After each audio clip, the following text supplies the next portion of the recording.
नमस्कार दोस्तों, स्वागत है आपका अपने चैनल धार्मिक ज्ञान डबल वन में।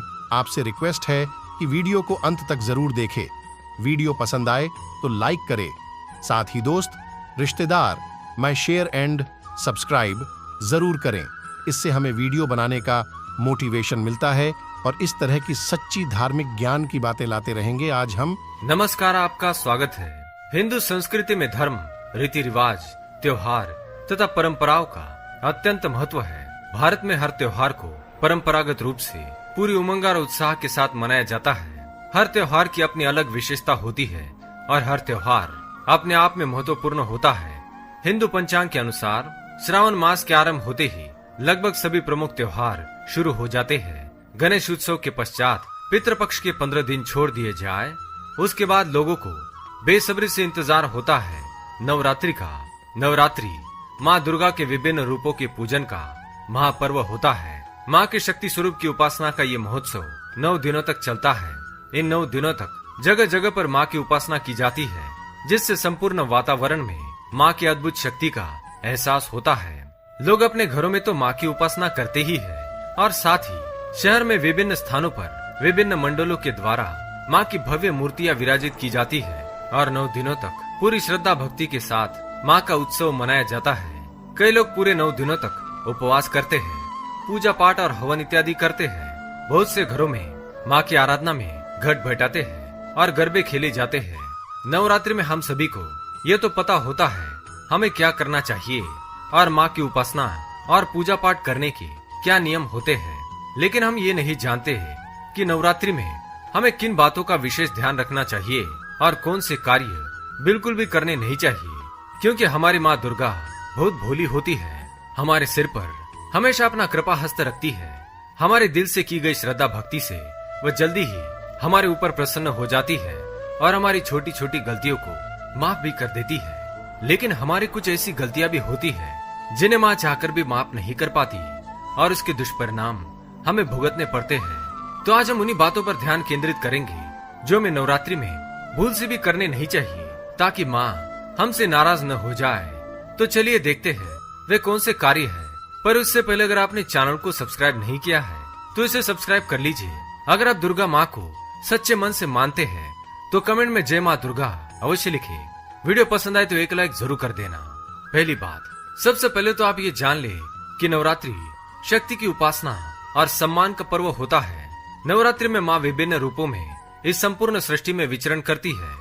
नवरात्रि में लोग माँ का आह्वान करते हैं और अपने घरों में माँ को बुलाना चाहते हैं, तो माँ भी उन घरों में जाना पसंद करती है जिन घरों में उनका स्वागत उचित तरीके से किया जाता है। जिस घर में अनावश्यक कलह और वाद विवाद हो, माँ वहाँ पर कभी नहीं जाएगी। इसलिए विशेष रूप से इन 9 दिनों में अपने घर का वातावरण आनंदमय रखे और झगड़ा और कलह से दूर रहे।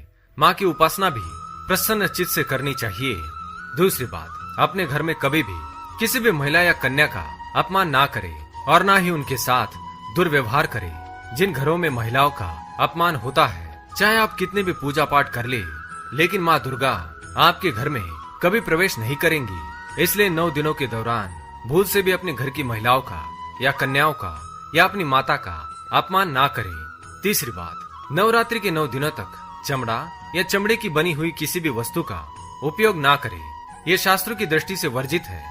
जीवों को निर्दयता से मारकर उनकी चमड़ी से बनी हुई वस्तुओं का उपयोग करने से माँ रुष्ट हो जाती है।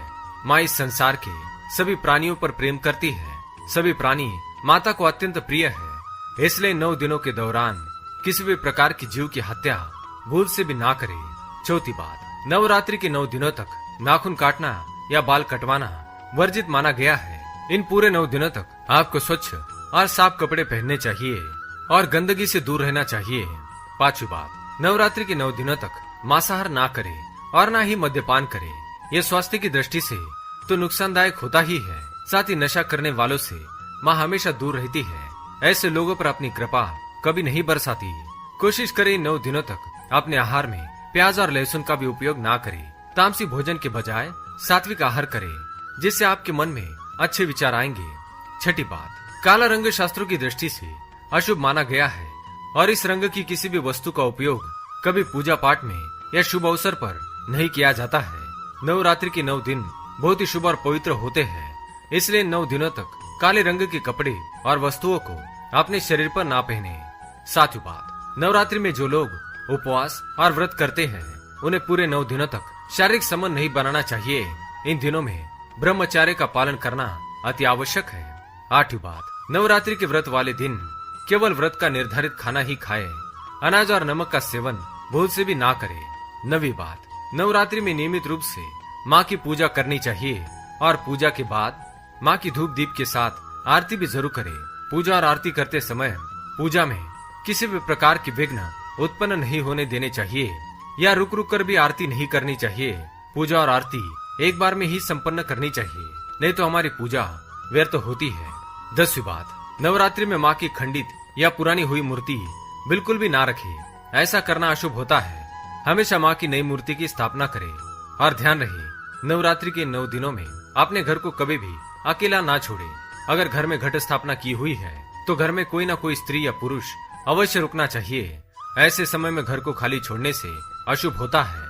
साथ ही इसके पीछे यह भी एक कारण है कि घर के अंदर बिल्ली या कुत्ते जैसे कोई छोटे पशु माँ के घट को नष्ट कर सकते हैं और इससे अनर्थ हो सकता है। इसलिए घर को अकेला ना छोड़े। तो ये थे वो कार्य जो नवरात्रि के 9 दिनों में हमें करने नहीं चाहिए। अगर ये जानकारी आपको पसंद आई तो वीडियो को लाइक करें, कमेंट में जय माँ दुर्गा, जय माँ शक्ति अवश्य लिखें। साथ ही चैनल को सब्सक्राइब करें। धन्यवाद।